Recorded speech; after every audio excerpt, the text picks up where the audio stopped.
सुशील केडिया को जोड़ लेते हैं और एक काम करते हैं, एक चार्ट लेकर आते हैं निफ्टी का। 21 मार्च को सुशील केडिया जी हमारे चैनल पर आए थे और उन्होंने उस समय निफ्टी जब 16,800 16,850 के रेंज में जूझ रहा था, तब उन्होंने एक बोल्ड कॉल दी थी कि निफ्टी में यहाँ से 1000 पॉइंट की रैली होगी। उन्होंने कहा था कि वो निफ्टी का चार्ट देख के वो वीरू को याद होगा कि वो शोले के धर्मेंद्र की तरह कि वो बस कूदेंगे नहीं, सिर्फ डरा रहे थे कि कूदेंगे। एग्जैक्टली वो प्ले आउट हुआ है। Sushil ji, good morning. दोस्तों, अगर आप बाजार में अपना पैसा इन्वेस्ट करना चाहते हैं तो अभी जुड़े एंजल ब्रोकिंग के साथ में, क्योंकि यहां आपको मिलती है एक अच्छी एडवाइस और भरोसेमंद सर्विस, और यहां अकाउंट ओपन करना भी है बिल्कुल फ्री ऑफ कॉस्ट। तो आज ही जुड़े एंजल ब्रोकिंग के साथ में। सबसे पहले तो हैप्पी बर्थडे, आपका संडे को बर्थडे था, तो जन्मदिन की शुभकामनाएं। और ये आपके लिए गिफ्ट कि आपने इतनी अच्छी कॉल दी, तो उसको हम एक अप्रिशिएट कर रहे हैं। बताइए, अब यहाँ से आपकी वो 1000 पॉइंट में से 800 पॉइंट तो प्ले आउट हो चुके हैं। आपने एक्सपेक्ट किया था कि इतनी जल्दी प्ले आउट होगा? और दूसरा, अब क्या यहां से?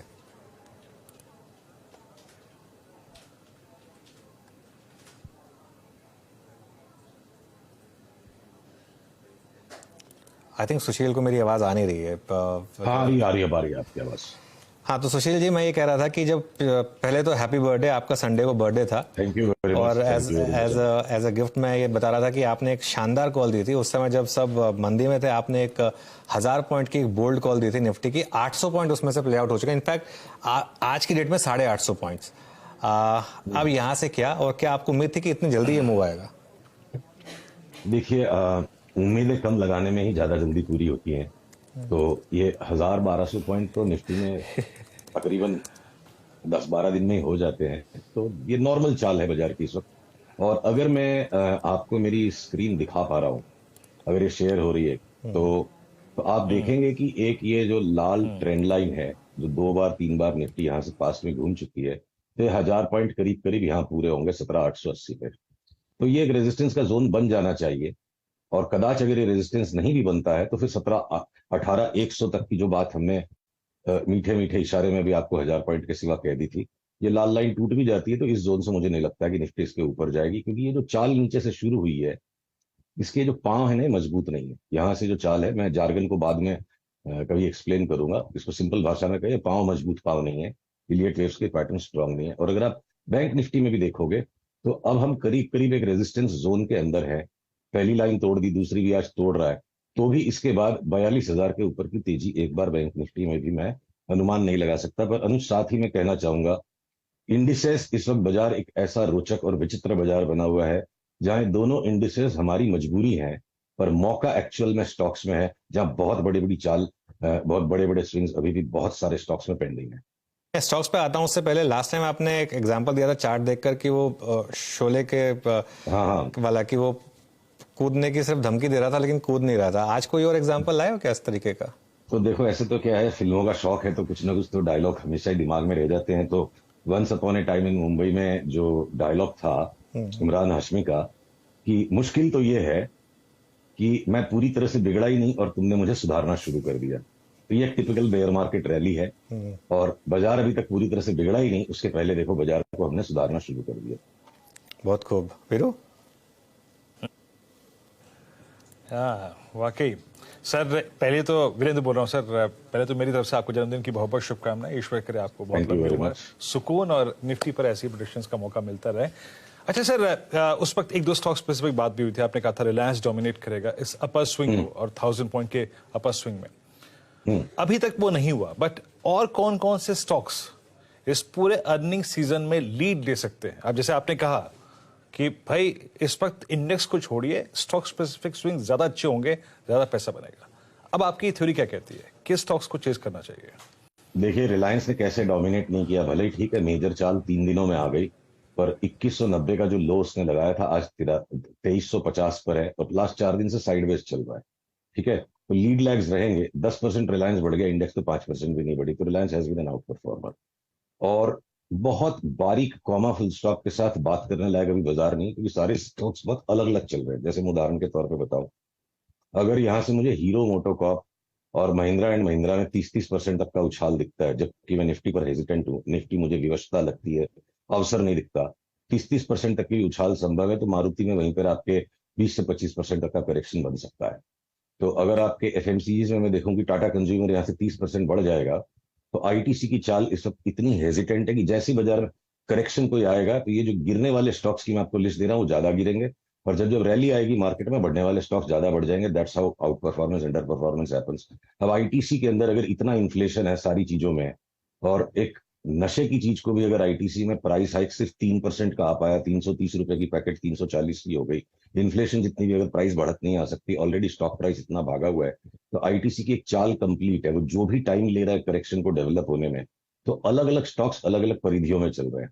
अब कोटक महिंद्रा बैंक में ठीक है, एमएससीआई रीबैलेंसिंग एक कारण बन जाएगा, चार्ट पहले से चीख रही थी कि Kotak Mahindra will be super out performer.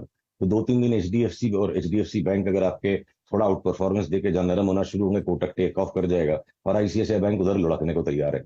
मैं कतई नहीं मानने को तैयार आईसीआईसीआई बैंक की चार्ट को देखते हुए, इसमें 5% बढ़ जाए तो बढ़ जाए, कोई बात अनहोनी हो गई तो, बाकी ये चार्ट 700 का भी भाव तोड़ने के लिए तैयार हो रही है। ये जो आईसीआईसीआई बैंक की रैली अभी, अब निफ्टी 10 दिन की चाल और ये स्टॉक में 1.5 महीने की चाल है, उसमें थोड़ा फर्क पड़ जाता है। सारी चीजों को एक साथ जोड़ के कंप्लीट पजल को हम रिजॉल्व करने की कोशिश करेंगे तो रॉन्ग हो जाएंगे। पर ब्रॉडली आईसीआईसीआई बैंक को हर उछाल में बेचना है, कोटक को हर करेक्शन में लेना है, तो बहुत सीवियर स्टॉक रोटेशंस हर एक सेक्टर में इस वक्त हो रहे हैं। उसके अलावा फिर और आपकी मिड कैप्स में क्या बड़ी कॉल्स रहेंगी केडिया जी, जो हम वॉच आउट करेंगे अब यहाँ से? मिड कैप्स तक भी जाएंगे। देखिए एफ&ओ में भी इतने सारे स्टॉक्स है जो मिड कैप क्वालिटी के हैं, और मैं आपसे भले ही सप्ताह टू सप्ताह बात करूंगा अभी, पर देखिए इस वक्त जो बाजार है, जिस तरह का बड़ा पैसा बाजार लोगों को दे सकता है, 3 से 4 महीने के दृष्टिकोण से भी अगर कुछ स्टॉक्स में अगर पोजीशन बनाते, रोज रोज का सट्टा नहीं करते, तो ज्यादा पैसे बनेंगे। वैसे कंटेनर कॉर्पोरेशन है या ये एसीसी, अब अडानी ग्रुप के सारे स्टॉक जो टूट पीट कर बिल्कुल स्वाहा कर दिए गए थे, सब में स्ट्रॉन्ग अप ट्रेंड बन गया। ये लास्ट के जो 2 लैगार्ड्स हैं, अब इनमें बड़ा रिवर्सल बन रहा है। कंटेनर कॉर्पोरेशन और एसीसी मुझे लगता है 6 महीने के अंतराल में बहुत बड़ा भाव ऊपर का बन जाएगा। यहाँ से रिवर्सल दोनों में आ गया।